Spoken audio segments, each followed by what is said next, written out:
पुंडलिक वरदे हरिविठ्ठल श्री ज्ञानदेव तुकाराम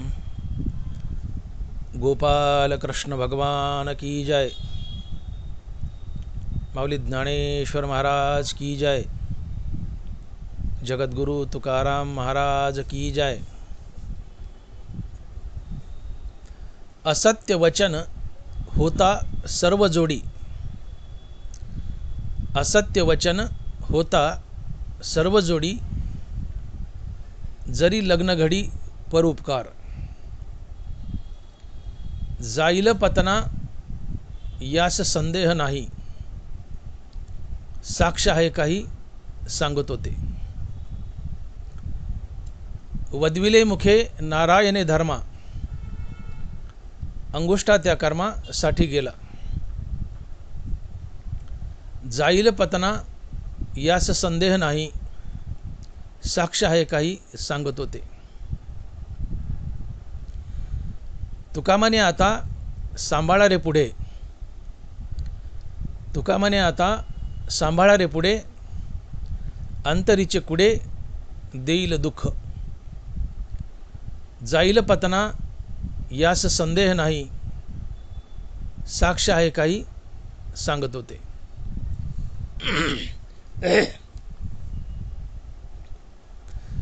प्रस्तुत कीर्तनरूपी सेवेसाठी निवडलेला अभंग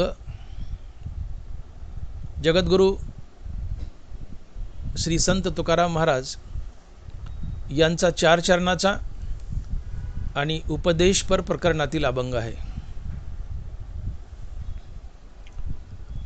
तुकोबाराय म्हणतात, असत्य वचन होता सर्व जोडी, असत्य वचन होता सर्व जोडी, जरी लग्न घडी परोपकार। महाराज म्हणतात, तुम्ही असत्य बोलले,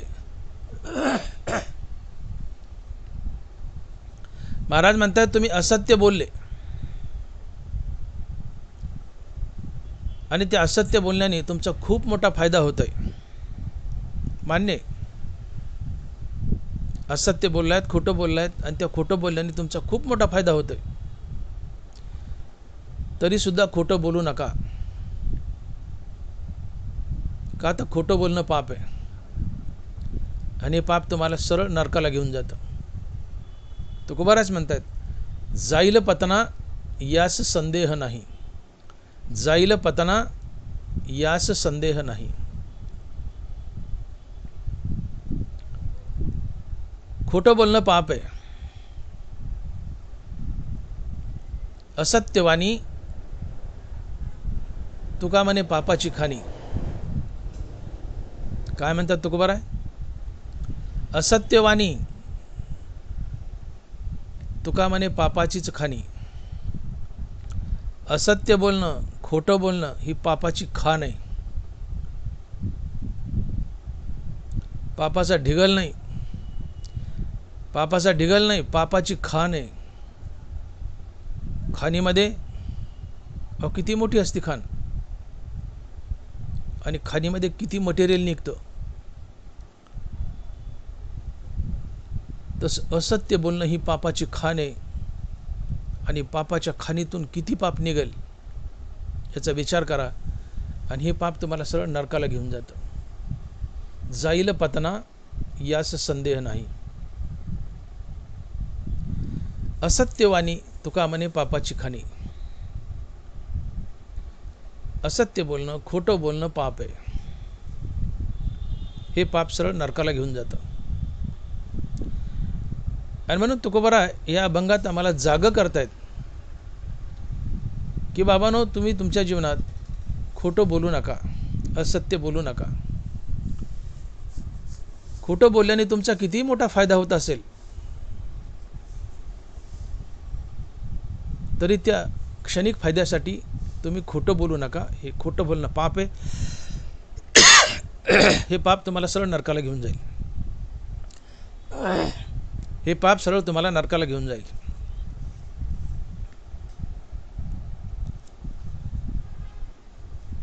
तुकोबाराने आम्हाला ताकीद दिली की खोटं बोलण्यानं काय नुकसान होतं. तुम्ही तुलना करा, खोटं बोललं काय तोटा होतो, खरं बोललं काय फायदा होतो. खोटं बोललं मनुष्य सरळ नरकाला जातो, खरं बोललं मनुष्य मोक्षाच्या दिशेने जातो.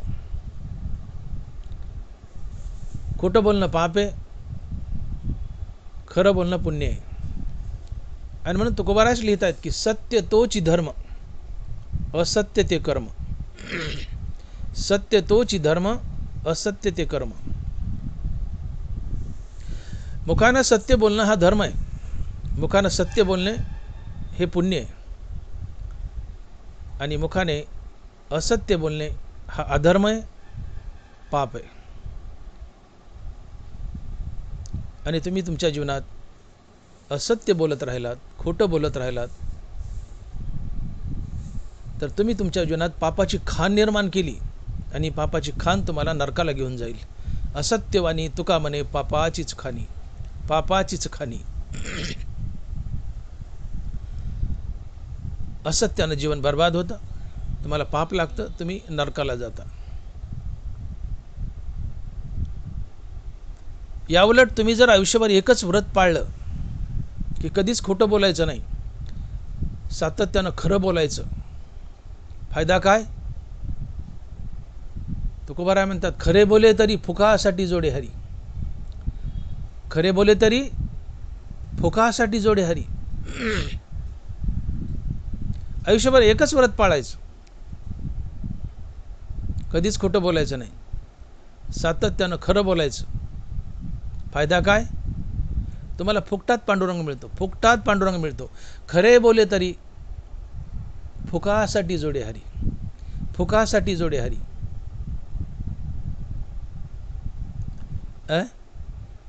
खोटं बोललात नरकाला जातात, खरं बोललात मोक्षाला जातात. ही ताकद आहे सत्याची, खऱ्याची.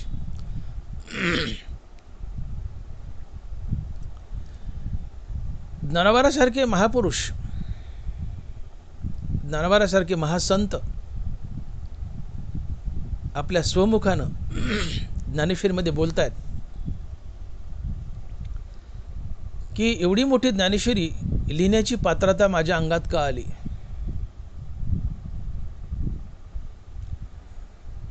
ज्ञानोबाराय म्हणतात मी ज्ञानेश्वरी का लिहू शकलो, ज्ञानेश्वरी लिहिण्याची पात्रता माझ्या अंगात का आली. तर याचं उत्तर ज्ञानोबाराय देतात ज्ञानेश्वरीत. माऊली म्हणतात की मी ज्ञानेश्वरी यामुळे लिहू शकलो की मी माझ्या आयुष्यात एकदाही खोटं बोललो नाही.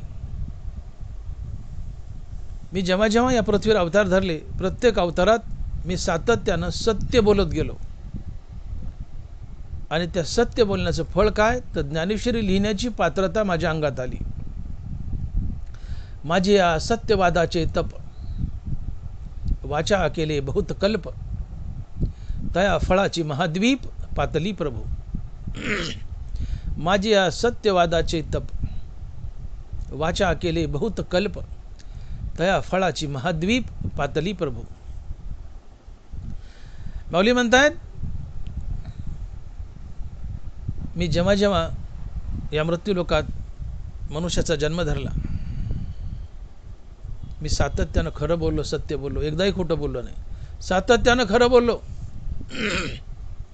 फायदा काय, तर ज्ञानेश्वरी लिहिण्याची पात्रता माझ्या अंगात आली.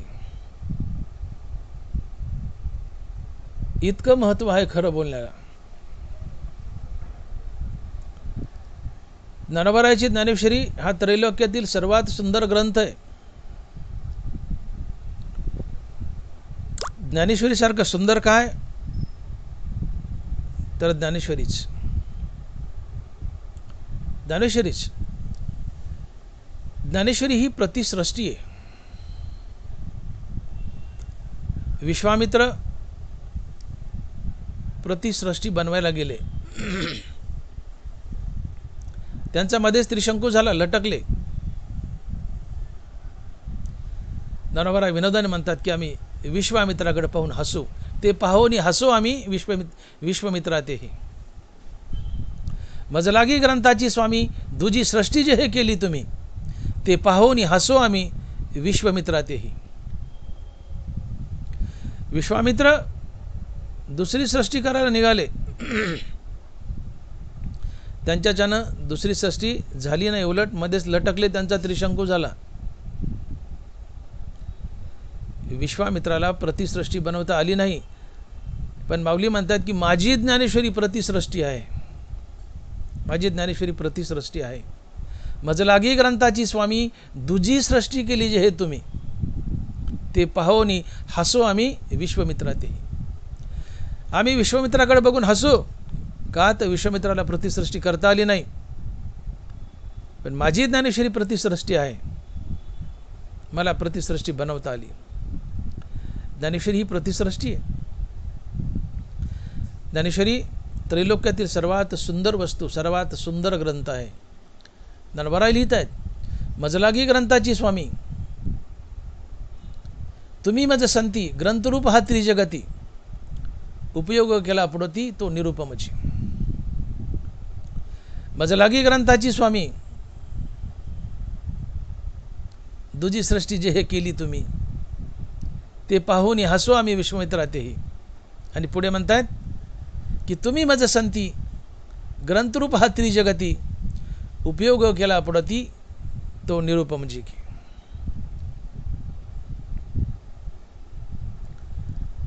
आपल्या गुरुकडे बोट दाखवलं आणि माऊली म्हणतायत हे श्री गुरु निवृत्तीनाथा, तुम्ही माझ्या हातून जो ज्ञानेश्वरी नावाचा ग्रंथ लिहून घेतलाय तो त्रैलोक्यातील सर्वात सुंदर ग्रंथ आहे. याला त्रैलोक्यात कशाची उपमा देता येत नाही. अर्थात माझी ज्ञानेश्वरी त्रैलोक्यातील सर्वात सुंदर वस्तू आहे. मजलागी ग्रंथाची स्वामी दुजी सृष्टी जे हे केली तुम्ही ते पाहोनी हसो आम्ही विश्वामित्रा तेही. तुम्ही मज संती ग्रंथरूप हा त्रिजगती उपयोग केला पुढती तो निरुपमजी की. या दोन वयातून ज्ञानोबा सांगतायत की विश्वामित्राला प्रतिसृष्टी करता आली नाही, परंतु माझी ज्ञानेश्वरी ही प्रतिसृष्टी आहे. आणि आपल्या गुरुला म्हणतायत हे निवृत्तीनाथा, तुम्ही माझ्याकडून ज्ञानेश्वरी लिहून घेतली, ही तुमची कृपा आहे. ही ज्ञानेश्वरी प्रतिसृष्टी आहे आणि त्रैलोक्यातील सर्वात सुंदर वस्तू आहे. ज्ञानेश्वरीला त्रैलोक्यात कशाची उपमा देता येत नाही. अशी ज्ञानेश्वरी की जी त्रैलोक्यातील सर्वात सुंदर वस्तू आहे, अशी ज्ञानेश्वरी की जिला त्रैलोक्यात कशाचीच उपमा देता येत नाही, इतकी महान आणि इतकी सुंदर ज्ञानेश्वरी लिहिण्याची पात्रता माझ्या अंगात का आली, तर ज्ञानोबा म्हणतात याचं एकच कारण, माझी या सत्यवादाचे तप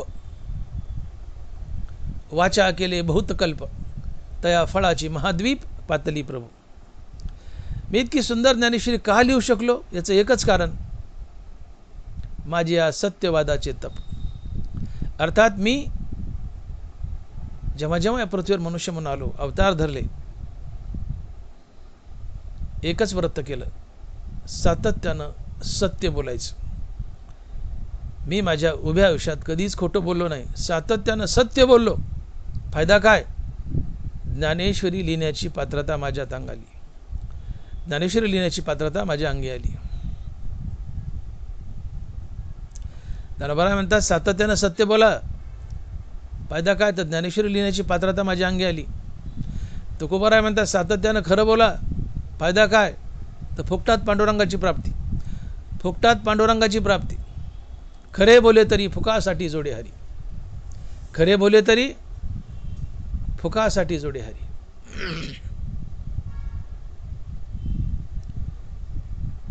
इतकं खरं बोलण्याला महत्त्व आहे. तुम्ही आयुष्यभर एकच जर व्रत पाळलं, सातत्यानं खरं बोलले, तर तुम्हाला पांडुरंगाची फुकटात प्राप्ती होते. अर्थात तुम्हाला फुकटात मोक्ष मिळतो. नुसत्या सत्य बोलण्यानं काही करायचं नाही, एकच व्रत पाळायचं, आयुष्यात कधीच खोटं बोलायचं नाही, सारखं खरं बोलायचं. फायदा काय, तुम्हाला फुकटात मोक्ष, अर्थात फुकटात पांडुरंगाची प्राप्ती. खरे बोले तरी फुकासाठी जोडे हरी, तुकोबाराय. हा सातत्यानं खरं बोलण्याचा, सत्य बोलण्याचा फायदा आहे. मग आम्हाला आमचं हित का कळत नाही? आम्ही सत्य का बोलत नाहीत? सातत्यानं आम्ही सत्य का बोलत नाही आणि मोक्षाला का जात नाहीत? आम्ही खोटं बोलून आमच्या पायावर कुऱ्हाड का मारून घेतो? सातत्यानं खरं बोललं तर आम्ही मोक्षाला जातो, खोटं बोललं तर पाप लागतं, आम्ही नरकाला जातो. काय मिळवलं खोटं बोलून? तुकोबाराय अभंगाच्या पहिल्या चरणात हेच सांगतायत की असत्य वचन होता जरी सर्व जोडी, असत्य वचन होता सर्व जोडी, जरी लग्न घडी परोपकार. तुमचा काही थोडाफार फायदा होतोय तर तेवढ्या फायद्यासाठी, मतलबासाठी खोटं बोलू नका. खोटं बोललात, या खोटं बोलण्याने घडीभर तुमचा फायदा होतोय, पण तरीसुद्धा खोटं बोलू नका. मतलबासाठी खोटं बोलू नका. का? तर हे खोटं बोलणं तुम्हाला सरळ नरकाला नेतं, तुम्हाला सरळ नरकाला नेतं. घडीभर जिवंत असताना फायदा झाला खोटं बोलण्याने, काही 10-5 रुपये मिळाले, काय जे मिळायचं मिळालं, पण 10-5 रुपये मिळाले. घडीभर मतलब साधलाय, पण तोटा फार मोठा झालाय. खोटं बोलण्यानं पाप लागलं आणि तुम्ही सरळ नरकाला गेले, सरळ नरकाला गेले.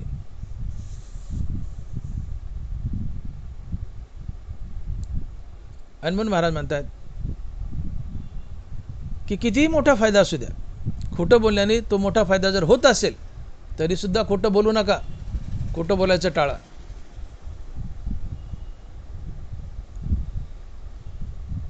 या ठिकाणी पहिल्या चरणात महाराजांनी 3 गोष्टी सांगितल्यात की असत्य वचन होता सर्व जोडी, जरी लग्न घडी परोपकार.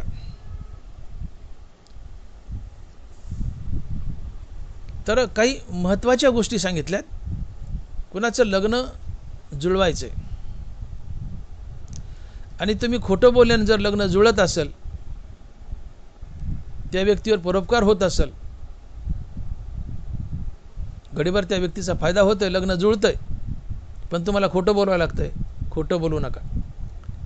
लग्न मोडलं तरी चालेल, पण खोटं बोलू नका. आजकाल लग्न जुळवताना अनेक दलाल आहेत मध्ये, दलाल.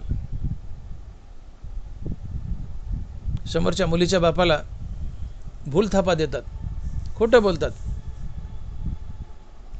10 एकर जमीन असेल तर 25 एकर सांगायची. मुलीचा बापही ज्यावेळेस मुलाच्या घरी मुलगा पाहायला जातो आणि प्रश्न करतो की आपल्याला शेती किती, आपली जायदाद काय, तर मुलीचा बाप त्या बापासोबत मुलाच्या गॅलरीत उभा राहिलाय. दोन्ही भाई लग्न झाले, पण दोन्ही भाई गॅलरीत उभे आहेत. आणि मुलीचा बाप म्हणतो आपली जमीन किती आहे? मुलाच्या बापाला म्हणतो मुलीचा बाप जमीन किती आहे आपली? असती 10 एकर 5 एकर. पण तो मुलाचा बाप मुलीच्या बापाला म्हणतो इथून नजर मारल्यानंतर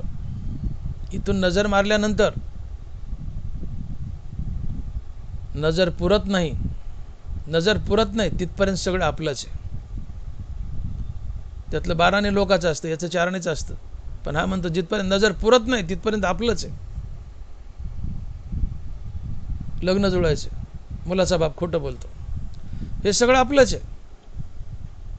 जिथपर्यंत नजर पुरत नाही तिथपर्यंत सगळं आपलंच. आणि हे सगळं आपल्यामुळे, हे सगळं मी कमवलंय, हे सगळं आपल्यामुळे. मुलाचा बाप काय म्हणतो? हे सगळं आपल्यामुळे. माझ्या बापाला काही करता आलं नाही हो. बापाच्या काळात फक्त 2 एकर जमीन होती. बापाच्या काळात फक्त 2 एकर जमीन होती. बापाला काही करता आलं नाही. हे सगळं आपल्यामुळे, हे सगळं आपल्यामुळे. अरे बाबा, हे सगळं आपल्यामुळे, पण किमान तू बापामुळे आहे एवढं तरी विसरू नको ना. हे सगळं आपल्यामुळे, पण तू बापामुळे आहेस हे तरी ध्यानात ठेव. तू कोणामुळे? बापामुळे. बापामुळे काही नाही, हे सगळे आपल्यामुळे आहे. अरे पण तू बापामुळेच ना. लोक लग्न जमवताना अशा फुशारक्या मारतात. हे सगळं सगळं जिथपर्यंत नजर थांबत नाही तिथपर्यंत सगळं आपलं आहे म्हणले, सगळं आपलं आहे. आणि त्या सगळ्यात त्याची 5 एकर असते, ती बाकीची 50 एकर लोकांची असते. अशा भूलथापा देतात, लग्न जुळवतात. महाराज म्हणतात लग्न जुळायचा प्रसंग असला तरी खोटं बोलू नका. असत्य वचन होता सर्व जोडी, जरी लग्न घडी परोपकार. लग्न जुळवताना दलाल दोन्ही बाजूचे, मुलीत काही व्यंग असेल खोटं सांगायचं, मुलात काही व्यंग असेल त्यांनी तिकडून त्या दलालाने खोटं सांगायचं, जायजात वाढून सांगायची. प्रत्येकजण मुला मुलीचे दोष लपवतात आणि खोटं बोलतात का तर लग्न जुळावं. महाराज म्हणतात खोटं बोलू नका. लग्न घडीचा, लग्न जुळवण्याचा प्रसंग असेल तरी खोटं बोलू नका, नरकाला जाल, पाप लागेल, नरकाला जाल. जरी लग्न घडी परोपकार. लग्न जुळवायचं आहे, पुण्याचं काम आहे, परोपकाराचं काम आहे. पण खोटं बोलून जर लग्न जुळवत असाल तर खोटं बोलू नका, पाप लागेल, नरकाला जाल. खोटं बोलणं पाप आहे. असत्यवाणी तुका म्हणे पापाचीच खाणी. लग्नच काय, कुठलाही परोपकार असो, कुठलंही उपकाराचं काम असो, ते करत असताना खोटं बोलण्याचा प्रसंग येत असेल तर महाराज म्हणतात खोटं बोलू नका. लग्नघडी असो, परोपकाराचं काम असो, आणि त्या प्रसंगी जुळाजुळं करायची असेल आणि खोटं बोलण्यात जर जुळाजुळं होत असेल तर खोटं बोलू नका, जुळवू नका, ते मोडू द्या. मग ते लग्न असो की परोपकार असो, कुठलंही कार्य असो, खोटं बोलून जुळत असेल तर खोटं बोलू नका, मोडलंच चालेल, नाही जुळलं चालेल, पण खोटं बोलू नका. खोटं बोलणं पाप आहे. हे पाप तुम्हाला सरळ नरकाला नेतं. आणि साधंही पाप नाही, साधं पाप नाही, ही पापाची खाण आहे. तुकोबाराने खान म्हटले पापाला. असा खान शब्द इतरत्र पापाला नाही वापरला. असत्यवाणी तुका म्हणे पापाचीच खाणी. अहो खान असते ना मोठी मोठी, कोळशाची खान, सोन्याची खान, डांबरी कोळशाची खान, कशाच्या खाणी आहेत खदानी? त्या का साध्या आहेत का त्या? त्या एवढ्या खोल असतात की त्या फुटात मोजायची अवघड झाली तर किलोमीटरमध्ये मोजावं लागतात. आणि त्यातून काय मटेरियल निघतंय त्या खाणीतून? तसं पापाच्या खाणीतून पापाच्या बंडलच्या बंडल निघतात आणि बंडल तुम्हाला सरळ उचलतात. पापाचे बंडल तुम्हाला सरळ उचलतात आणि डायरेक्ट नरकात फेकतात, डायरेक्ट नरकात फेकतात. आणि म्हणून महाराज म्हणतात की असत्यवाणी तुका म्हणे पापाचीच खाणी. खोटं बोलणं ही पापाची खाण आहे. हे पाप तुम्हाला सरळ उचलून नरकात फेकतं. ढकलत बी नाही, उचलून फेकतं नरकात, डायरेक्ट नरकात. खोटं बोललं तुम्ही नरकातच जाता, नरकातच जाता.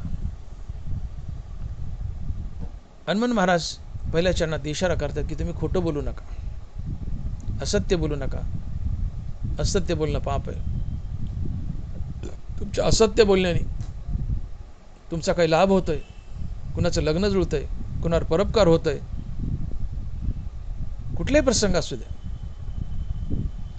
असत्य बोलण्याने हे काय जुळून येत असेल, काही लाभ होत असतील तरी असत्य बोलायचं टाळा, नरकाला जाल. तात्पर्य तुम्ही तुमच्या जीवनात खोटं बोलू नका. हा इशारा तुकोबारांनी या अभंगातून केलाय. खोटं बोलू नका, सातत्यानं खरं बोला. आणि आजकाल तर आम्हाला सारखं खोटं बोलायची सवय लागली आहे. दिवसात आम्ही थोडं खरं बोलतो, नाही तर सातत्यानं खोटंच बोलतोय. नवरा बायकोला खोटं बोलतो, बायको नवऱ्याला खोटं बोलती, पोरं मायबापाला, मायबाप पोराला, सगळे घुमवतात, खोटंच बोलतात. पोराला बाप म्हणतो कुठं गेलता रे, ते कुठं तरी विचित्र ठिकाण जाऊन आलं असतं. काय नाही, इथं गेलतो, पोरगं खोटं बोलतं. कुठेतरी जातं, इथं गेलतो, बोललं पोरगं खोटं. बायको नवऱ्याला म्हणते कुठं गेलता तो, काय नाही इथं पानटपरीवर गेलतो. खोटं जाऊन दुसरीकडून आला, पण इथं पानटपरीवर गेलतो. नवरा बायकोला, बायको नवऱ्याला, मुलं मायबापाला, मायबाप मुलाला, सगळे एकमेकाला खोटं बोलतात. आम्ही फार थोडं खरं बोलतो, आम्ही जास्त खोटंच बोलतो. खोटंच बोलतो. का बरं? मनुष्य आपल्या जीवनात खोटं का बोलतो? मनुष्य आपल्या जीवनात खोटं का बोलतो? याची अनेक कारणं आहेत, पण याची प्रमुख 2 कारणं आहेत. अनेक कारणं आहेत खोटं बोलण्याची, पण प्रमुख 2 कारणं आहेत. पहिलं कारण आहे माणसाच्या मुखात असलेला हरिनामाचा अभाव. माणसाच्या मुखात असलेला हरिनामाचा अभाव हे एक खोटं बोलण्याचं कारण आहे. आणि दुसरं कारण अर्थाचे अनर्थ. अर्थाचे अनर्थ. तुम्ही बघा,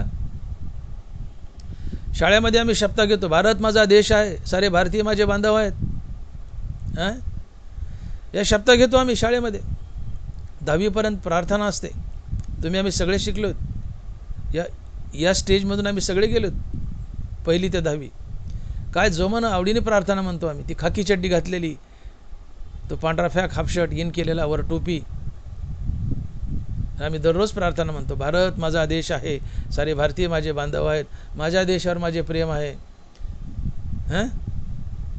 फार मोठी प्रार्थना, पण ठळकमध्ये मी सगळ्याशी सौजन्याने वागेल, सत्य बोलेल, वगैरे वगैरे वगैरे.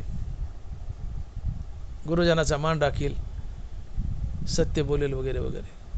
ही प्रार्थना शाळेत आहे तोपर्यंत ठीक आहे, पण आम्ही मोठे झालो तर नोकरी लागल्यावर ही प्रार्थना आमच्या जीवनात का टिकत नाही हो? सगळ्याशी सौजन्याने वागण्याची आणि सत्य बोलण्याची ही शाळेतली प्रार्थना आमच्या गृहस्थी जीवनात आम्ही नोकरदार झाल्यावर का टिकत नाही?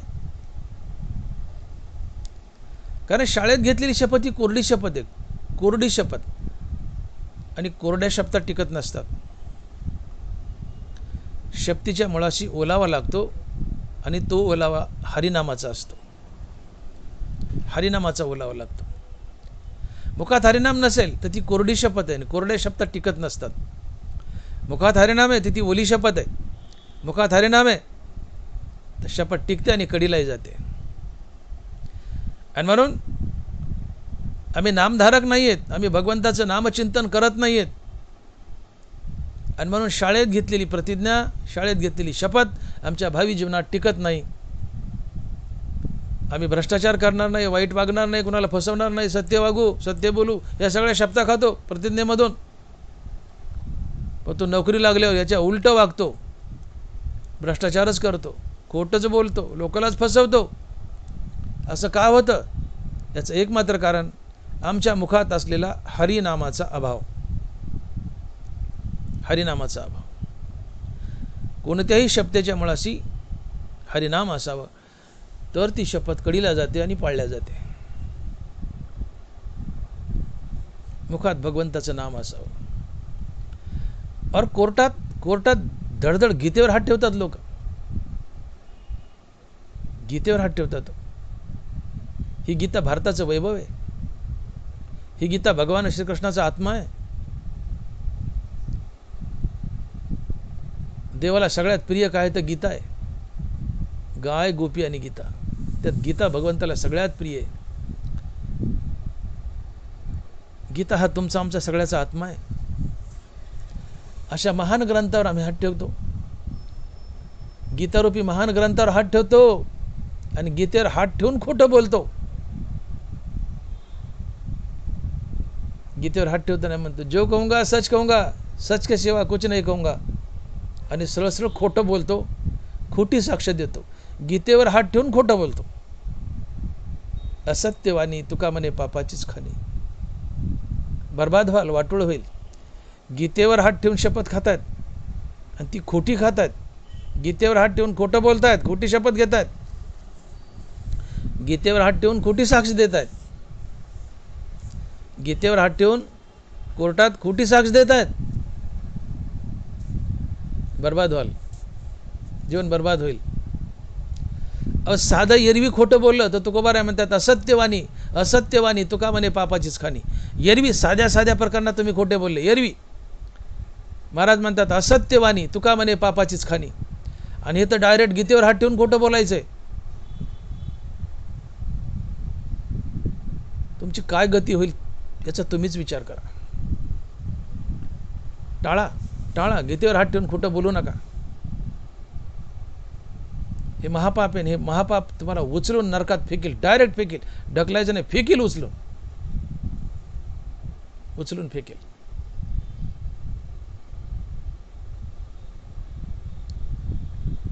घरात 5 लाखाची पट्टी आहे, कापूस विकलाय.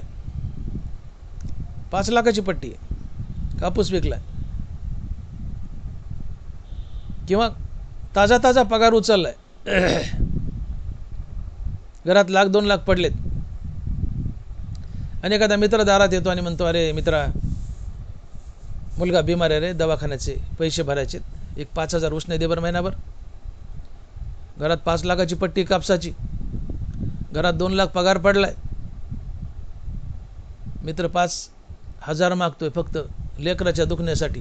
तुम्ही सरळ म्हणता, अरे बेट्या जहर खायला पैसा नाही, जहर खायला पैसा नाही रे बाबा, तुला कुठून देऊ, पैसाच नाही. घरात 5 लाख आहेत कापसाची पट्टी, घरात 2 लाख आहे पगार आलाय. तुम्ही सरळ म्हणता जहर खायला पैसा नाही रे, कुठून पैसा देऊ. असत्यवाणी तुका म्हणे पापाचीच खाणी. पैसा तुमच्याकडून खोटं बोलण्याचं पाप करून घेतो. पैसा तुम्हाला खोटं बोलायला होतो. याची प्रमुख 2 कारणं आहेत. पैसा तुम्हाला खोटं का बोलायला होतो याची 2 कारणं आहेत. एक अर्थाचे अनर्थ आणि दुसरं कारण मुखामध्ये भगवंताच्या नामाचा अभाव. एकूण 15 अर्थाचे अनर्थ आहेत. एकूण 15 अर्थाचे अनर्थ आहेत. त्यातला पहिला अर्थाचा अनर्थ आहे असत्य. नाथ महाराज लिहित आहेत भागवतात, ऐका माझे वचन त्रिसत्य, अर्थ सर्वांगे अनर्थभूत, पृथ्वी माझी जे जे अनर्थ तेथे अर्थात उपजती. नाथ महाराज म्हणतात की पृथ्वीवर जेवढ्या वाईट गोष्टी आहेत त्या सगळ्या पैशाच्या पोटी जन्म घेतात आणि पैशाच्या आश्रयाने जगतात. याला अर्थाचे अनर्थ म्हणतात. आणि हे अर्थाचे अनर्थ 15 आहेत. मोजाकांड्यावर मी सांगतो. असत्य, नंबर 1 ला असत्य, खोटं बोलणं, अर्थाचे अनर्थ. नंबर 1 मोजा 15, असत्य, अविश्वास, चोरी, स्पर्धा, वैर, हत्या, काम, क्रोध, गर्व, दंभ, मद, भेद, परस्त्री, जुगार आणि दारू. हे 15 अर्थाचे अनर्थ आहेत. यापैकी एक जरी अर्थाचा अनर्थ तुमच्या जीवनात आला तर तुमचं जीवन बर्बाद करायला पुरेसा आहे. एकच पुरा आहे. आणि सगळे जर हे सगळेच जर जीवनात आले तर तुमचं काय होईल याचा तुम्हीच विचार करा. तुम्हीच विचार करा. या 15 अर्थाच्या अनर्थापैकी पहिला अर्थाचा अनर्थ नाथ महाराज लिहित आहेत असत्य. असत्य हा अर्थाचा अनर्थ आहे. असत्य म्हणजे खोटं बोलणे. असत्य म्हणजे खोटं बोलणे. मनुष्य जितका पैशावाला तितका लबाड बोलतो, तितका खोटं बोलतो. ज्ञानोबा म्हणतात पैशावाला मनुष्य किती खोटं बोलतो. नीट ऐका. ज्ञानोबा म्हणतात पैशावाला मनुष्य किती खोटा बोलतो. माऊली लिहित आहेत, नांगिया आपुल्या जरी विंचू करी गुदगुलिया, नांगिया आपुल्या जरी विंचू करी गुदगुलिया, तरीच साचा बोलिया बोलती ते. पैशावाल्या माणसाकडे बोट केले आणि ज्ञानोबा म्हणतात की विंचू हातावर चढलाय आणि विंचवाने तुम्हाला गुदगुल्या केल्यात. असं कधी होईल का? विंचू हातावर चढलाय आणि गुदगुल्या. अहो ते ठोका देतं, नांगी हाणतं, अंगाचा आणि हाताचा दाह होतं. विंचू हातावर चढलाय आणि त्याने गुदगुल्या केल्या, हे जर शक्य झालं तर पैशावाला मनुष्य खरं बोलेल हे शक्य होईल. हे ज्ञानोबा बोलतात, जरी नांगिया आपुल्या विंचू करी गुदगुलिया, तरीच साचा बोलिया बोलत इथे. विंचू गुदगुल्या करीत नाही, पैशावाला खरं बोलत नाहीत. पैशावाला मनुष्य लबाडच बोलतो.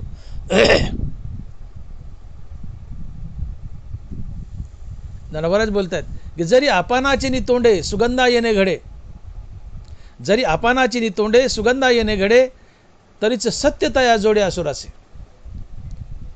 नीट ऐका, जरी आपानाची नितोंडे सुगंधा येणे घडे, तरीच सत्यता या जोडे असुराते. आपान म्हणजे गुदद्वार.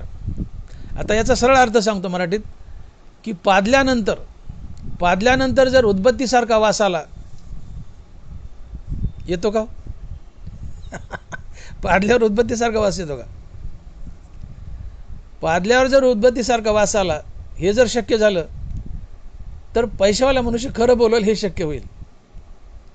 पादल्यावर उदबत्तीसारखा वास येत नाही, पैशावाला मनुष्य खरं बोलत नाही. अपानाचे नितोंडे जरी सुगंधा येणे घडे, तरीच सत्यतया जोडे असुराते. पादल्यावर उदबत्तीसारखा वास नाही,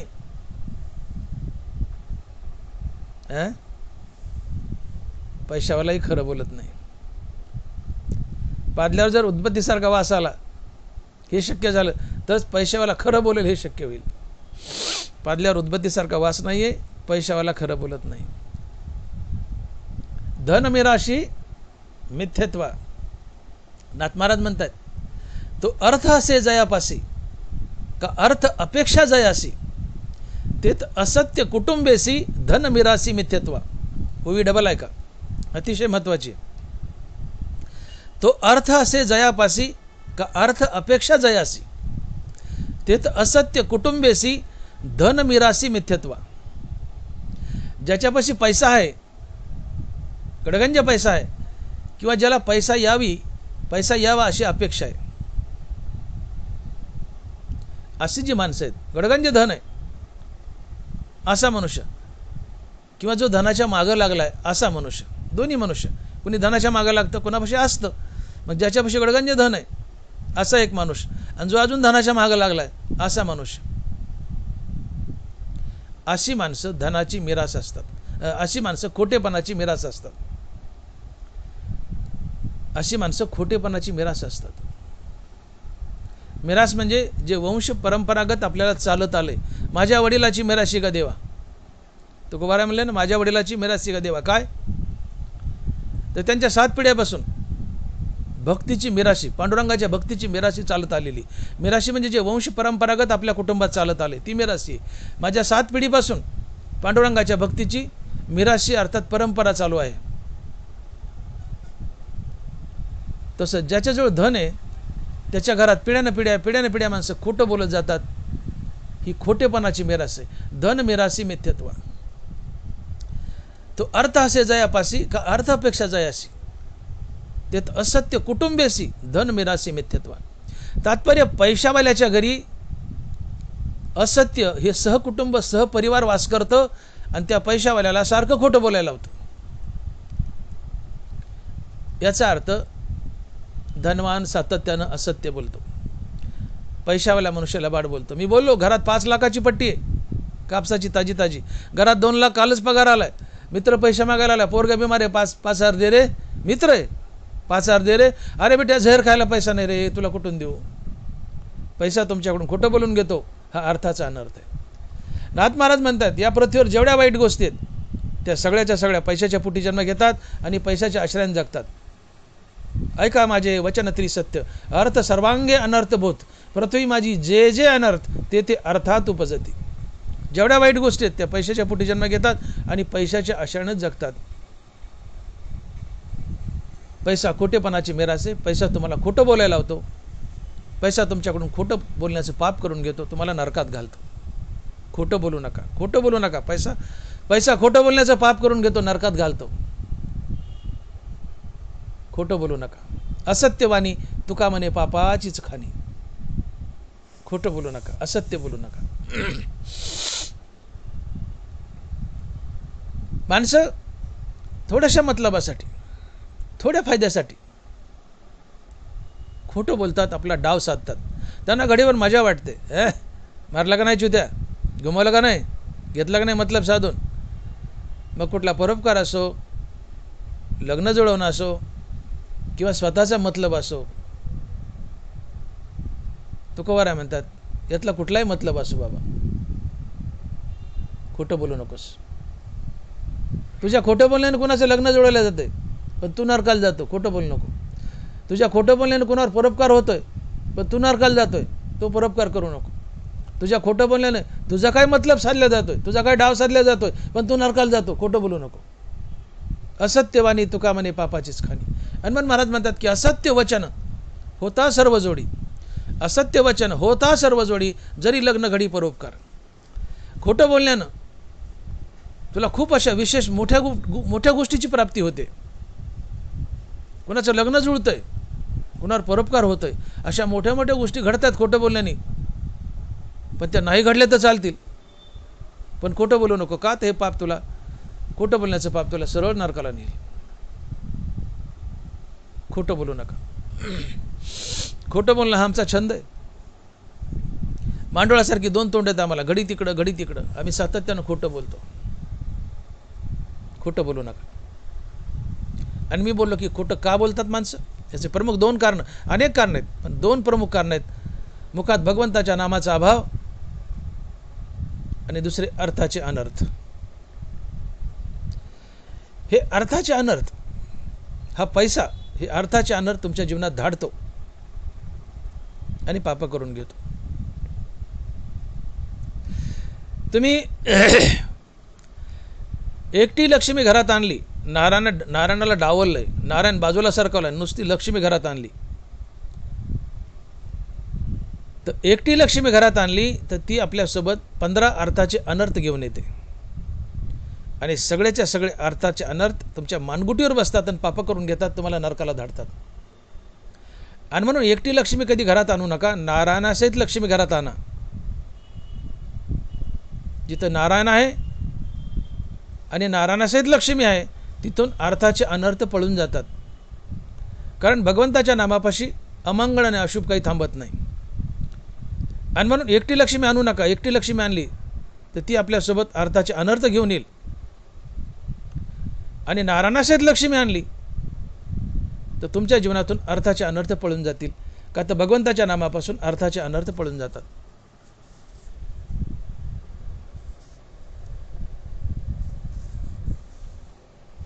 पांडव वनवासात होते, सोबत भगवान श्रीकृष्ण होते. पांडवांनी काही चमत्कारी दृश्य पाहिली वनामध्ये. त्यात पहिलं दृश्य पाहिलं, एक 2 सोंडेचा हत्ती होता. अर्जुन कृष्णाला म्हणतो, देवा हा काय चमत्कार, 2 सोंडेचा हत्ती, हत्तीला एकच सोंड असते, याला 2 सोंडी कशा काय, 2 सोंडेचा हत्ती हा काय चमत्कार. भगवान श्रीकृष्ण म्हणतात, अर्जुना पुढे घोर कलियुग येत आहे. कलियुगात माणसं दुतोंडी मांडुळासारखं वागतील, घडीत खरं बोलतील, घडीत खोटं बोलतील, याचं हे प्रतीक आहे. आणि आज ते घडतंय. माणसं घडीत खरं बोलतात, माणसं घडीत खरं बोलतात आणि घडीतच खोटं बोलतात. खोटं बोलणं पाप आहे, पाप नरकाला नेतं. असत्यवाणी तुका म्हणे पापाचीच खाणी. कलियुगात माणसं घडीत खरं बोलतील, घडीत खोटं बोलतील, याचं हे प्रतीक आहे 2 सोंडेचा हत्ती. थोडं पुढं गेले,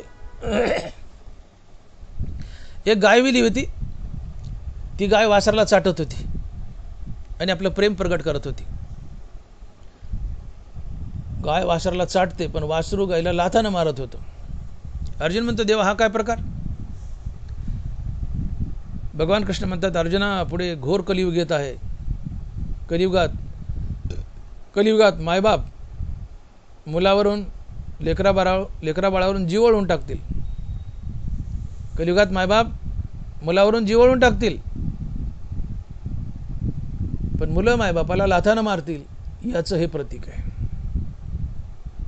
कलियुगात मायबाप मुलावरून जीव ओळून टाकतील, पण मुलं मायबापाला लाथानं मारतील, याचं हे प्रतीक आहे. आणि आज ते घडतंय.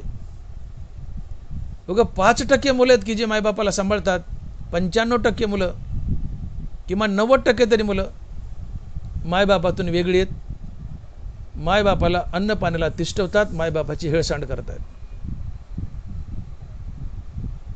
थोडं पुढे गेले, 2 विहिरी होत्या, त्यात एका विहिरीला खूप पाणी, पण ती कुणाला पाणी घेऊ देत नव्हती. आणि एका विहिरीला उगा थोडंसं पाणी, नरोटा लागले, पण ती कुणाला पाणी घेऊ देत होती, घेऊन जा म्हणायची. अर्जुन म्हणतो, देवा हे काय रे, हे कशाचं प्रतीक आहे? देव म्हणतायत पुढे, घोर कलियुग येत आहे. कलियुगात गरीब मनुष्य जमल तेवढं दानधर्म करेल, श्रीमंत मनुष्य दानधर्म करणार नाही. याचं हे प्रतीक आहे. आज तुम्ही बघा, एखाद्या श्रीमंत माणसाच्या दारात सप्ताहाची पट्टी मागायला जा, आले जोर आला तर करणार एकटा. तुम्हाला कोण करा म्हणतात सप्ताह? कामधंदे नाहीत करे, उठसूट येताना पैसे मागता, चलो माघारी, भीक नको वाढू कुत्रावर, असं म्हणायची पाळी येते. पाण्यानं गच्च भरलेली विहीर कोणाला पाणी घेऊ दे ना, हे श्रीमंताचं प्रतीक आहे. श्रीमंत कलियुगात दान करणार नाहीत. ज्याच्यात पाणी कमी, नरोटा लागले, ती कुणाला पाणी देत होती, हे गरिबाचं प्रतीक आहे. कलियुगात गरीब जमल तेवढं दान करतील, श्रीमंत दान करणार नाही, याचं हे प्रतीक आहे. थोडं पुढे गेले,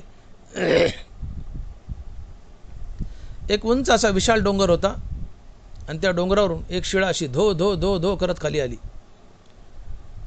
ती शिळा येताना आपल्या मार्गातील मोठमोठी झाडं मोडत होती. ती शिळा डोंगरावरून झाडं मोडत खाली आली. झाडाला ती शिळा रोखता आली नाही, उलट झाडं मोडले त्या शिळेने. जी शिळा डोंगरावरून खाली येत होती, येताना तिने मोठमोठे झाडं मोडले, झाडाला ती रोखता आली नाही. ती शिळा एका गवताच्या 2 पानानं रोखून धरली. ती शिळा एका गवताच्या 2 पानानं रोखून धरली. अर्जुन म्हणतो, देवा हा काय चमत्कार?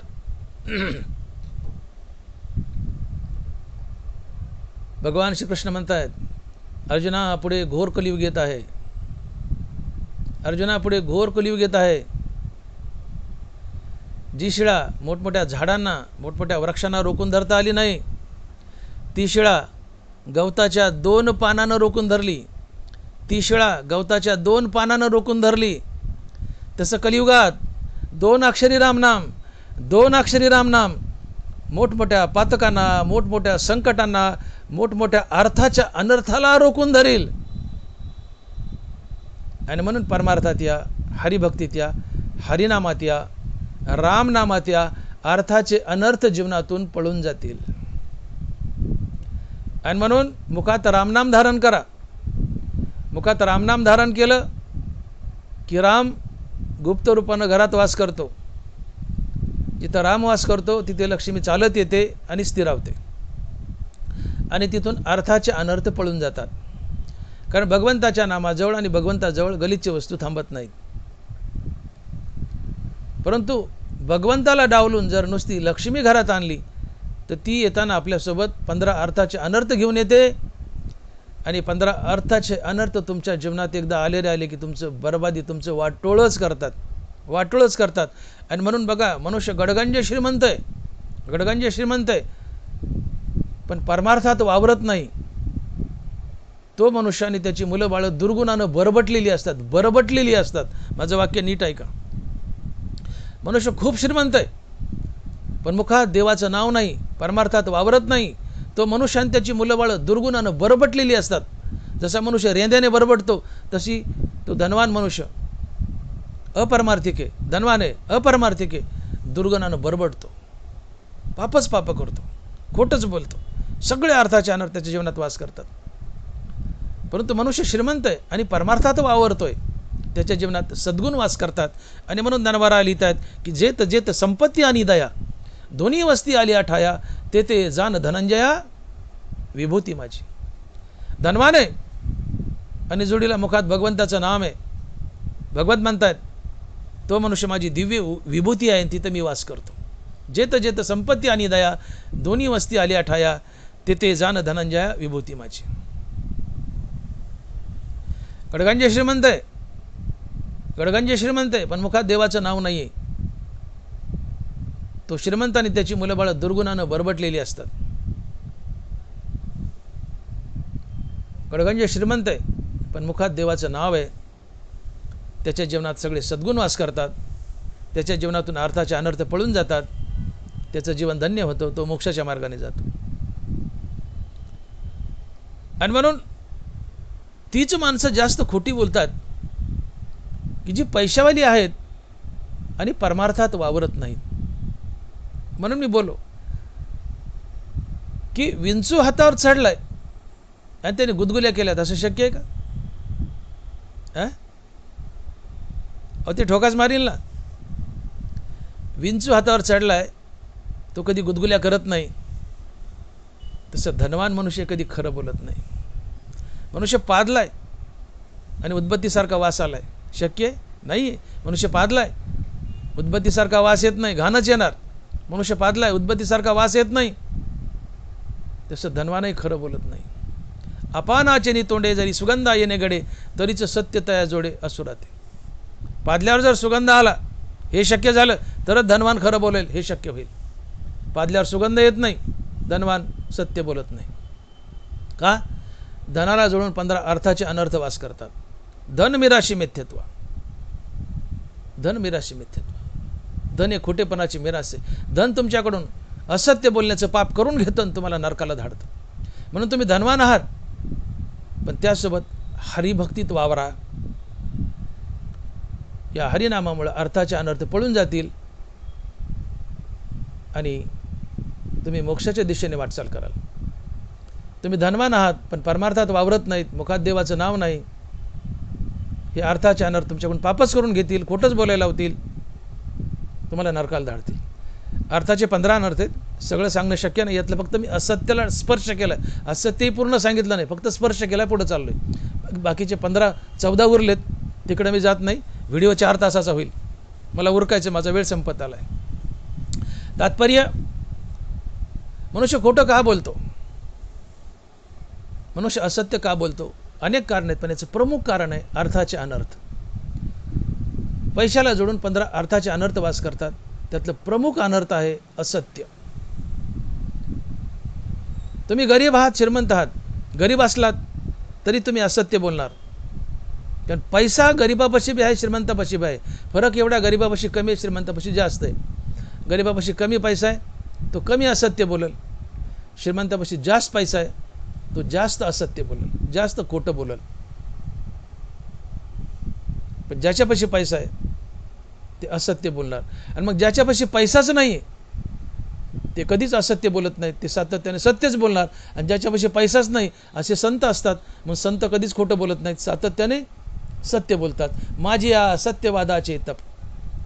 मग ज्ञानोबा लिहितात की माझी या सत्यवादाचे तप, वाचा केले बहुत कल्प, या फळाची महाद्वीप पातली प्रभू. पैसा खोटेपणाची मिरासे तुमच्याकडून खोटं बोलण्याचं पाप करून घेतो. हा अर्थाचा अनर्थ आहे. आणि यापासून बचाव करायचा असेल तर मुखात रामनाम धारण करा. मुखात रामनाम आलं की गुप्त रूपानं राम तुमच्या बाजूला वास करतो. तुमच्या जीवनातून अर्थाचे अनर्थ पळून जातात, जीवन सफल होतं, तुम्ही मोक्षाच्या दिशेने वाटचाल करता. आणि म्हणून भक्तीमध्ये या. मी बोललो की मनुष्य असत्य का बोलतो? प्रमुख 2 कारण आहेत. एक अर्थाचे अनर्थ. मनुष्य असत्य का बोलतो? प्रमुख 2 कारण आहेत. एक अर्थाचा अनर्थ आणि दुसरं आपल्या जीवनात भक्तीचा अभाव.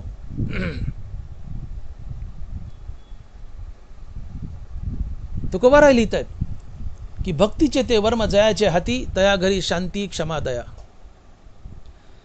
ज्याच्या मुखात देवाचं नाव, फक्त त्याच्याच हृदयात दया वास करते. तुकोबा बोलताय, भक्तीचे ते वर्म जयाचे हाती, तया घरी शांती क्षमा दया. ज्याच्या मुखात देवाचं नाव, फक्त त्याच्याच हृदयात दया. आणि ज्याच्या हृदयात दया, फक्त त्याच्या जीवनात धर्म अर्थात नीतिमूल्य. दया तेत धर्मो, धर्मो तेत सुखागमो, सुखी पुरुषोत्तमो असे जैसा. दयेच्या पोटी धर्म जन्म घेतो. आणि धर्म म्हणजे जातीपाती नव्हे, धर्म म्हणजे नीतिरीती, माणुसकी, इमानदारी, सत्य, अहिंसा, प्रेम, जिव्हाळा, परोपकार, सहानुभूती, सदाचार, या सद्गुणाच्या समुदायाला धर्म म्हणतात. धर्म म्हणले की आम्ही आमच्या डोळ्यापुढे जाती आणतो, हिंदू, मुस्लिम, सिख, ईसाई. या जातीपाती म्हणजे धर्म नव्हे. धर्म म्हणजे सद्गुण, सदाचार, नीतिरीती, माणुसकी इमानदारी, सत्य अहिंसा, प्रेम जिव्हाळा, परोपकार सहानुभूती, सदाचार या सद्गुणाचा समुदाय म्हणजे धर्म. मग हा सद्गुणाचा समुदाय अर्थात धर्म दयेपाशी वास करतो आणि दया हरिनामापाशी वास करते. मग कसं समीकरण बनतंय की हरिनामाच्या पोटी दया जन्म घेते, दयेच्या पोटी धर्म अर्थात नीतिमूल्य जन्म घेतात. बघा समीकरण, हरिनामाच्या पोटी दया आणि दयेच्या पोटी धर्म, पर्यायाने हरिनामाच्याच पोटी धर्म. म्हणून ज्ञानोबा लिहितात की सकळ धर्माचे कारण नामस्मरण हरिकीर्तन. सकळ धर्माचे कारण नामस्मरण हरिकीर्तन. धर्माचं कारण काय असेल तर ते हरिनाम आहे. हरिनाम धर्माला जगवतं. हरिनामाच्या पोटी धर्म जन्म घेतो आणि धर्म म्हणजे सद्गुण सदाचार, धर्म म्हणजे नीतिमूल्य, धर्म म्हणजे नीतिरीती, माणुसकी इमानदारी, सत्य अहिंसा, प्रेम जिव्हाळा, परोपकार सहानुभूती या सद्गुणाचा समुदाय. आणि मग हरिनामाच्या पोटी धर्म, आणि धर्म म्हणजे नीतिरीती, माणुसकी इमानदारी, सत्य अहिंसा, प्रेम जिव्हाळा. आजचा आपला संबंध आहे फक्त सत्याशी. धर्म समजून घ्या. धर्म म्हणजे नीतिरीती, माणुसकी इमानदारी, सत्य अहिंसा, प्रेम जिव्हाळा, परोपकार सहानुभूती, सदाचार या सगळ्या सद्गुणाच्या समुदायाला धर्म म्हणतात. मग या सद्गुणात सत्य बी आहे म्हणून सत्य हा धर्म आहे. मग तुकोबारा सरळ व्याख्या करतात की सत्य तोची धर्म, असत्य ते कर्म. सत्य हाच धर्म आहे. सत्य हाच धर्म आहे. धर्म दयेच्या पोटी, दया हरिनामाच्या पोटी. हरिनामाच्या पोटी दया, दयेच्या पोटी धर्म अर्थात सत्य, पर्यायाने हरिनामाच्याच पोटी धर्म अर्थात सत्य. हरिनामाच्या पोटी धर्म अर्थात सत्य, पर्यायाने हरिनामाच्याच पोटी सत्य. मग सत्याचा जन्म कुठे? हरिनामाच्या पोटी. मग मुखात हरिनाम धारण करा ना, जीवनात सत्य येईल. तुम्ही सत्य बोलाल, कधीच खोटं बोलणार नाही. आणि मग ज्याच्या मुखात हरिनाम तो सातत्यानं सत्य बोलतो. ज्याच्या मुखात हरिनाम तो सातत्याने सत्य बोलतो आणि गोड बोलतो. ज्याच्या मुखात हरिनाम तो सातत्याने सत्य बोलतो आणि गोड बोलतो. तुकोबाराय लिहित आहे, छंद हरीच्या नामाचा शुचिरभूत सदा वाचा. हरिनामाचा तुम्हाला छंद आहे, मुखामध्ये हरिनाम आहे, तुमची वाणी शुचिरभूत असते. तुमच्या तोंडातून एकही घाण शब्द निघणार नाही. गोड आणि मंगल शब्द निघतात, चांगले शब्द निघतात. मुखात देवाचं नाव असेल तर तोंडातून चांगले शब्द निघतात आणि तुम्ही सत्य बोलता. छंद हरीच्या नामाचा शुचिरभूत सदा वाचा. मुखात देवाचं नाव आहे, तुम्ही शुभच बोलणार, चांगलेच बोलणार आणि सत्य बोलणार. आणि म्हणून मुखामध्ये हरिनाम तर जीवनात धर्म अर्थात सत्य, पर्यायाने मुखामध्ये हरिनाम तर जीवनात सत्य. मग तुम्हाला सातत्यानं सत्य बोलायचं आहे तर तुम्हाला नामधारक बनावं लागेल. मुखात देवाचं नाम धारण करावं लागेल. तुम्ही नामधारक बना. तुम्ही मुखानं रामनाम घ्या, तुम्ही सातत्यानं सत्य बोलाल. आणि सत्य बोललात तर फायदा काय? खरे बोले तरी फुकासाठी जोडे हरी. खरे बोले तरी फुकासाठी जोडे हरी. तुम्ही आयुष्यात सारखं खरंच बोलले, तुम्हाला फुकटात पांडुरंगाची प्राप्ती अर्थात मोक्ष. आणि खोटं बोललात तर असत्यवाणी तुका म्हणे पापाचीच खाणी. असत्यवाणी तुका म्हणे पापाचीच खाणी. असत्य बोलाल नरकाला जाल. असत्य बोलाल नरकाला जाल, सत्य बोलाल मोक्षाला जाल. कारण असत्यातून पाप, पापातून नरक, सत्यातून पुण्य, पुण्यातून मोक्ष. असत्य बोलाल नरकाला जाल, सत्य बोलाल मोक्षाला जाल. आणि तुकोबारा हेच अभंगाच्या दुसऱ्या चरणात सांगतात आणि महाराज लिहितात की जाईल पतना यास संदेह नाही. जाईल पतना यास संदेह नाही, साक्ष आहे काही सांगत होते. तुम्ही असत्य बोलाल, तुमचा काही मतलब साधायचा आहे, खूप मोठा फायदा होतोय, त्यासाठी तुम्ही असत्य बोलाल. कुणाचं लग्न जुळवायचं आहे असत्य बोलाल. कुणावर परोपकार करायचा असत्य बोलाल. घडीभरे फायदे होतील पण तुम्ही नरकाला जाल. आणि म्हणून किती मोठा फायदा होत असेल तरी खोटं बोलू नका. लग्न जुळत असेल खोटं बोलू नका. कुणावर परोपकार होत असेल खोटं बोलू नका. खोटं बोलला तुम्ही नरकाला जाल, नरकाला जाल. हेच अभंगाच्या दुसऱ्या चरणात महाराज लिहितात की जाईल पतना यास संदेह नाही, साक्ष आहे काही सांगत होते. तुम्ही नरकालाच जाल. खोटं बोलला तुम्ही नरकालाच जाल. आणि तुम्ही नरकालाच जाल, खोटं बोलल्यावर तुम्ही नरकालाच जाल, याचा मी तुम्हाला पुरावा देतो म्हणले. याचा मी तुम्हाला पुरावा देतो. हा पुरावा तुकोबाराय अभंगाच्या 3ऱ्या चरणात देतात आणि महाराज लिहितात की वदविले मुखे नारायणे धर्म, वदविले मुखे नारायणे धर्म, अंगुष्ठा त्या कर्मासाठी गेला. महाभारताचं युद्ध चालू आहे, काही परिणाम दिसून येणार. 11 दिवस झाले युद्धाचा परिणाम दिसून येणार. 18 दिवस युद्ध चालले, त्यातले 11 दिवस झाले महाभारताच्या युद्धाला काही परिणाम दिसना. कोण जिंकेल काही सांगता येणार.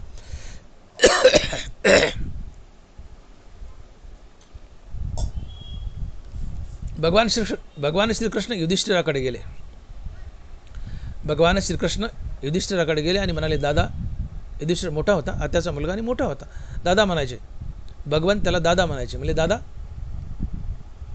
तुम्हाला युद्ध जिंकायचं का? म्हणजे काय बोलतो कृष्ण, जिंकण्यासाठी ते युद्ध करतो होतं, तू विचारतो युद्ध जिंकायचं का? म्हणजे मग तुम्हाला एक काम करावं लागेल. म्हणजे काय? म्हणजे तुम्हाला खोटं बोलावं लागेल. म्हणजे काय म्हणता? म्हणजे हो. अरे कृष्ण काय बोलतोस म्हणले, तुला काय कळतं का? मला धर्म म्हणतात. कशामुळे म्हणतात माहिती आहे का? मी कधीच खोटं बोलत नाही, मी कधीच खोटं बोलत नाही म्हणून मला धर्म म्हणतात. आणि तुम्हाला सरळ म्हणतो युद्ध जिंकायचं असेल तर खोटं बोलावं लागेल. भगवान कृष्ण म्हणतात, हे पा दादा युधिष्ठिरा, तुम्ही धर्म आहात का कोण आहात ते गडीवर बाजूला ठेवा, मला एकाच प्रश्नाचं उत्तर द्या, तुम्हाला युद्ध जिंकायचं का? युधिष्ठिर म्हणतो हो. मग तुम्हाला जिंकायचं तुम्हाला खोटं बोलावं लागेल, आणि नसेल बोलायचं तर चाललो मी माघारी, तुमचा पराजय होईल. काय करायचं ठरवा, बाकी ज्ञान पाजळू नका, मला शहाणपणा शिकू नका.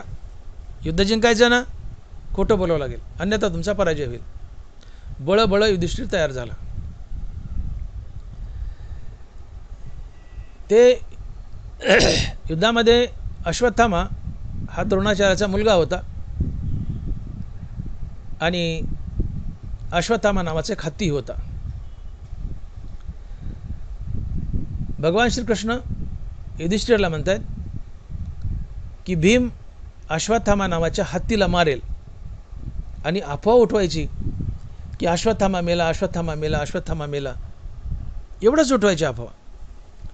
मग अश्वत्थामा द्रोणपुत्र मेला का हत्ती मेला हे गोड बंगाल गुपित ठेवू, बघू पुढं काय करायचं, पण अश्वत्थामा मेला एवढी बातमी रणांगणावर पसरवायची. आणि म्हणले मग जस अश्वत्थामा मेलाय तर लोकांना सहजच वाटेल की द्रोणपुत्र अश्वत्थामाच मेलाय, त्या हत्तीला कोण किंमत देते, गुरुचाच पुत्र मेला द्रोणाचार्याचा, असं लोक समजतील. आणि मग खात्री करण्यासाठी द्रोणाचार्य दादा युधिष्ठिरा तुमच्याकडे येतील, कारण तुम्ही सत्यवादी आहात, तुम्ही तुमच्या मुखानं कधीच खोटं बोललं नाहीत, तुम्ही सातत्यानं सत्य बोलतात. आणि मग द्रोणाचार्य तुमच्याकडे येतील आणि म्हणतील, युधिष्ठिरा माझा मुलगा अश्वत्थामा मेला का? तर त्यावेळेस तुम्ही म्हणायचं होय होय अश्वत्थामा हता. काय म्हणायचं? अश्वत्थामा हता नरवा कुंजरवा. तर तुम्ही ज्यावेळेस नरवा कुंजरवा म्हणताल त्यावेळेस आम्ही ढोल वाजू, आणि नरवा कुंजरवा हा शब्द द्रोणाचार्याच्या कानावर जाऊ देणार नाही. तो म्हणेल, द्रोण म्हणेल की अश्वत्थामा मेला का? तुम्ही म्हणायचं अश्वत्थामा हता.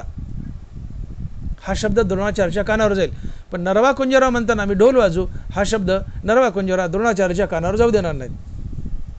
त्यांनी होईल काय की अश्वत्थामा मेलाय, पण माणूस का हत्ती माहीत नाही, तुमच्याकडून अर्धच खोटं बोलण्यात जाईल. आणि मग ठरल्याप्रमाणे ही बातमी पसरली, द्रोणाचार्याच्या कानावर गेली, धनुष्य खाली टाकले, घायाळ झालेत, मुलगा मेलाय. कोणता बाप लढाई करेल, युद्ध करेल? त्यांनी याच्याकडं युधिष्ठिराकडे गेलाय. कोण? द्रोणाचार्य. आणि द्रोणाचार्य म्हणतोय, युधिष्ठिरा युधिष्ठिरा माझा मुलगा अश्वत्थामा मेला का? तर युधिष्ठिर म्हणतो, द्रोणाचार्याने प्रश्न केला, युधिष्ठिरा माझा मुलगा अश्वत्थामा मेला का?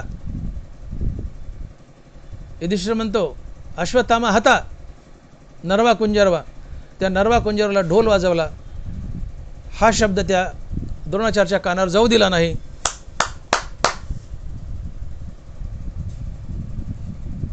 सांगायचं या दृष्टांतातून एवढं की युधिष्ठिर रणांगणावर अर्धच खोटं बोललाय, तीही देवाच्या सांगण्यावरून बोललाय.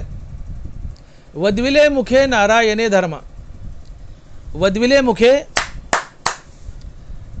मुखे नारायणे धर्मा,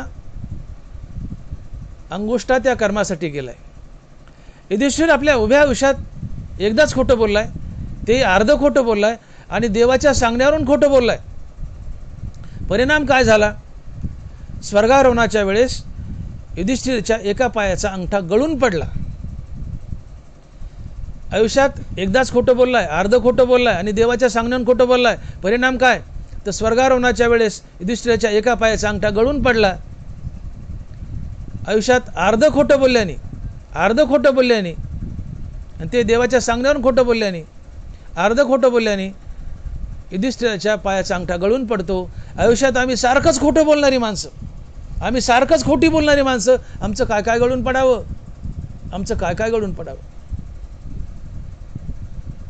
हनुमान महाराज म्हणतात की जाईल पतना यास संदेह नाही, साक्ष काही सांगत होते.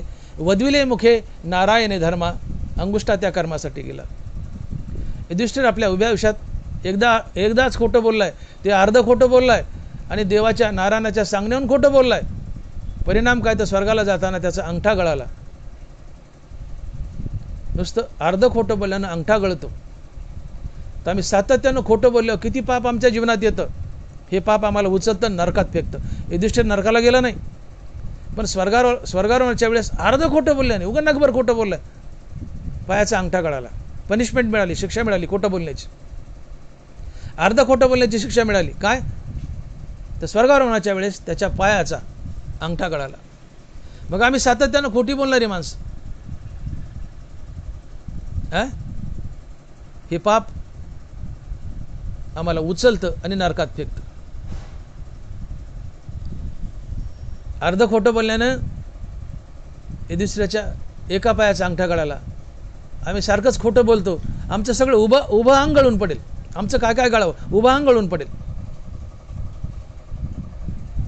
आणि पाप आम्हाला उचलेलं नरकात फेकेल. इथे युधिष्ठिर नरकाला गेला नाही, हा मुद्दा लक्षात घ्या. तुकोबारा चरणात म्हणतात की जाईल पतना या संदेह नाही, साक्ष काही सांगत होतो. वद्विले मुखे नारायणे धर्मा, अंगुष्ठा त्या कर्मासाठी गेला. उगा नगभर पाप केलं युधिष्ठिराने, कधीच खोटं बोलला नाही, अर्ध खोटं बोललाय, देवाच्या म्हणण्यानं खोटं बोललाय.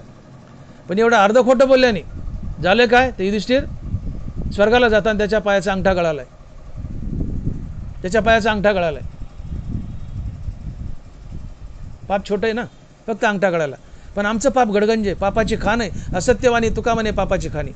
आम्ही पापाची खाण तयार करतो, ही पापाची खाण आम्हाला उचलते आणि नरकाच्या खाणीत घालते. अनमन खोटं बोलू नका, अनमन खोटं बोलू नका. शेवटी तुकोबारा अभंगाच्या 14 चरणात म्हणतात की तुका म्हणे आता सांभाळा रे पुढे, अंतरीचे कुडे देईल दुःख. तुका म्हणे आता सांभाळा रे पुढे, अंतरीचे कुडे देईल दुःख. बाबांनो, तुम्ही स्वतःला सांभाळा, खोटं बोलू नका. खोटं बोलल्याने तुमचा फार मोठा फायदा होतोय, पण त्या फायद्यासाठी खोटं बोलू नका. खोटं बोलल्याने कोणाचं लग्न जुळतंय, पण खोटं बोलू नका. खोटं बोलल्याने कोणावर परोपकार होतोय, पण खोटं बोलू नका. तुम्ही खोटं बोलाल छोट्याशा मतलबासाठी, सरळ नरकाला जाल. मग स्वतःला सावरा, स्वतःला सांभाळा, खोटं बोलू नका, असत्य बोलू नका. असत्य बोलणं पाप आहे. जीवनात आम्ही सारखं खोटं बोलतोय आणि पापं करतोय. आणि मग आपल्याला सावरा, सांभाळा, खोटं बोलू नका. हे खोटं बोलणं, हे अंतरीचं खोटं बोलणं हे वाईट आहे. आणि अंतरीचं खोटं बोलणं हे तुम्हाला दुःखच देईल. आणि मग तुकोबाराय म्हणतात की तुका म्हणे आता सांभाळा रे पुढे, अंतरीचे कुडे देईल दुःख. विठोबाय रखुमाई, जय जय विठोबाय रखुमाई, विठोबाय रखुमाई, जय जय विठोबाय रखुमाई, जय जय विठोबाय रखुमाई. सारांश, तुकोबाराय म्हणतात की असत्य वचन होता सर्व जोडी, जरी लग्न घडी परोपकार. आम्ही सातत्यानं खोटं बोलतोय म्हणून तुकोबाराय आम्हाला सावरत आहेत की बाबांनो खोटं बोलू नका. खोटं बोलाल तर नरकाला जाल. आम्ही खोटं का बोलतो? मी सांगितलं की खोटं बोलण्याचे अनेक मतलब आहेत, अनेक कारण आहेत, परंतु प्रमुख 2 कारण आहेत खोटं बोलण्याचे. त्यातलं एक आहे अर्थाचा अनर्थ आणि दुसरा आहे मुखात असलेल्या भगवंताच्या नामाचा अभाव. मुखात भगवंताचं नाम धारण करा, अर्थाचे अनर्थ पळून जातील. आणि मुखात भगवंताचं नाम आलं की भगवंताच्या नामाजवळ सत्य वास करतं. तुम्ही सातत्यानं सत्य बोलाल मुखात भगवंताचं नाव आलं तर.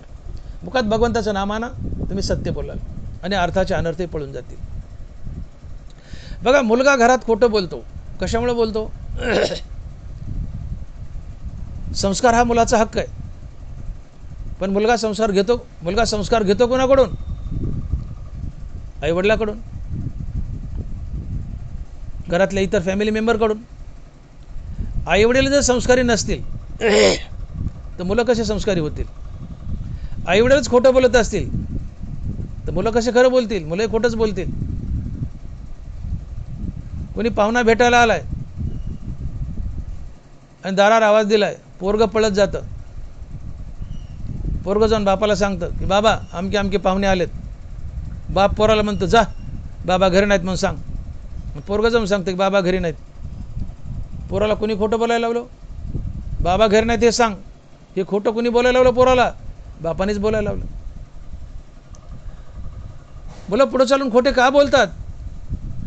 मायबापाचे संस्कार घेतात. बाप खोटं बोलतं, पोरगं खोटं बोलतं. माय खोटी बोलती, पोरगं खोटं बोलतं. माय थोडी घर सावरते, माय घर सावरते. माय मुलाला सुधरवते, पण बाप मुलाला बिघडवतो. कसा? दारूची बाटली आणि बिड्याचा कट्टा सांगून. माय सुधरवते पोरांना, पण बाप बिघडवतो. कसा? तर बिड्याचा कट्टा आणि दारूची बाटली सांगून. आणि मग मुलं बापाचे संस्कार घेतात. थोडा मोठा झाला की वाटात येताना एखादी बिडी पित येतो, बापाची उरलेली दारूची बाटली अंधारात हाणतो. म्हणून मायबाप संस्कारी असावं, मुलं आपाप संस्कारी होतील. संस्कारी घरातून असतात. मायबाप संस्कारी नसतील तर मुलं संस्कारी निघणार नाहीत. आधी मायबापानं संस्कारी बनावं, फॅमिली मेंबरनी संस्कारी बनावं, मुलं संस्कारी निघतील. घरात जसं वातावरण आहे मुलं तेच शिकतात, तेच संपादन करतात. म्हणून तुम्ही संस्कारी बना, सातत्यानं सत्य बोला, मुलं संस्कारी बनतील. मुलं सातत्याने सत्य बोलतील.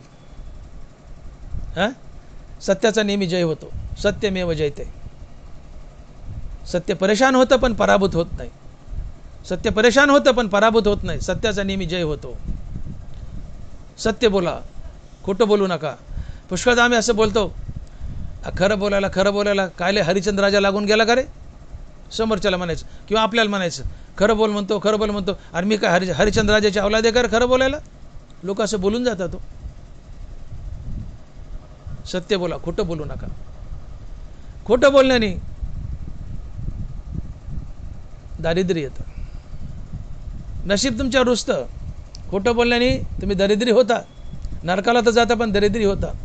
सुदामा ब्राह्मण भगवान श्रीकृष्णाला लहानपणी गुरु आश्रमात असताना सरपण आणायला गेले. झाडावर चढले. सुदामा हरभरे खातोय. गुरुमातेने दिलेले हरभरे सुदामा खातोय. भगवान कृष्णापाशी दिले पण सुदाम्याकडे ठेवायला दिले. झाडावर चढलेत, पाऊस येतोय, थंडी वाजायली. सुदामा हरभरे खातोय. देव म्हणतोय, कृष्ण म्हणतात सुदामा काय वाजतंय रे? ते हरभरे वाजत होते दाताखाली. पण सुदामा म्हणतो दातावर दात वाजवलेत, गारव्याने काकडा भरलाय म्हणले, गारव्याने काकडले, दातावर दात वाजवलेत. देवाने त्याच्या आयुष्यभर दातावर दातच वाजवले. दातावर दातच वाजवले. त्याला अन्नाचा घास मिळाला नाही वेळेला. देवाशी खोटं बोललात, असत्य बोलतात, भिकायला लागतात, दारिद्र्य येतं. सुदामा देवाशी खोटं बोलतोय. देवाला माहिती आहे हरभरे खातोय. देव विचारतात सुदामा काय वाजताय रे? ते हरभरे वाजत होते दातावर दाताखाली. पण हा म्हणतो दातावर दात वाजतेत गारव्याने. देवाने आयुष्यभर दातावर दातच वाजायला लावले. अन्नाच्या घासाला सुदामा तरसला. शेवटी सुदाम्याला सोन्याची नगरी दिली, पण सुदाम्याला खोटं बोलल्याची पनिशमेंट मिळाली, शिक्षा मिळाली. असत्यवाणी तुका म्हणे पापाचीच खाणी. असत्य तुम्हाला नरकाला तर धाडतं पण दारिद्र्य देतं. कोणाशी असत्य बोलू नका. आणि देवाशी तर नाहीच नाही. देवाशी तर नाहीच. आणि म्हणून मुखात हरिनाम धारण करा. हरिनाम हे सत्य. सत्य तू विठ्ठला. तुकोबा त्रिवार म्हटले सत्य तू विठ्ठला. देवाचं नाम हरिनाम, राम नाम सत्य, हरिनाम सत्य. का तर देव सत्य आहे. नाम आणि नाम यांच्या ताब्यात असतो. देव सत्य आहे. सत्य तू सत्य तू सत्य तू विठ्ठला. देवा तू सत्य आहेस. पांडुरंग सत्य आहे. म्हणून पांडुरंगाचं नाव सत्य आहे का तर नाम आणि नाम यांच्या ताब्यात आहे. आणि म्हणून भगवंत सच्चिदानंद आहे. हरिनामही सच्चिदानंद आहे. या सच्चिदानंदमधलं पहिलं सत, चिद आणि आनंद. सद म्हणजे सत्य, चिद म्हणजे ज्ञान आणि आनंद म्हणजे आनंद. भगवंत सच्चिदानंद स्वरूप आहे. हरिनाम सच्चिदानंद स्वरूप आहे. अर्थात हरिनाम सत्य आहे. भगवंत सत्य आहे. भगवंताचं नाम सत्य आहे. आणि भगवंताचं सत्य नाम मुखात धारण केलं की तुम्ही सत्य बोलता. हा हरिनामाचा प्रताप आहे. आणि मग सातत्यानं भगवंताचं नाम मुखात धारण करा. सत्य बोलाल. सत्य बोलाल मोक्षाला जाल. असत्य बोलाल नरकाला जाल. आणि म्हणून तुकोबाराय म्हणतात की जाईल पतना यास संदेह नाही, साक्ष आहे काही सांगत होतो. ज्ञानेश्वर माऊली ज्ञानराज माऊली तुकाराम. ज्ञानेश्वर माऊली ज्ञानराज माऊली तुकाराम. जय विठ्ठल जय जय विठ्ठल. बोलिली लेकुरे वेडी वाकुडी उत्तरे. करा क्षमा अपराध महाराज तुम्ही सिद्ध. नाही विचारीला अधिकार मी आपुला. करा क्षमा अपराध महाराज तुम्ही सिद्ध. नाही विचारीला अधिकार मी आपुला.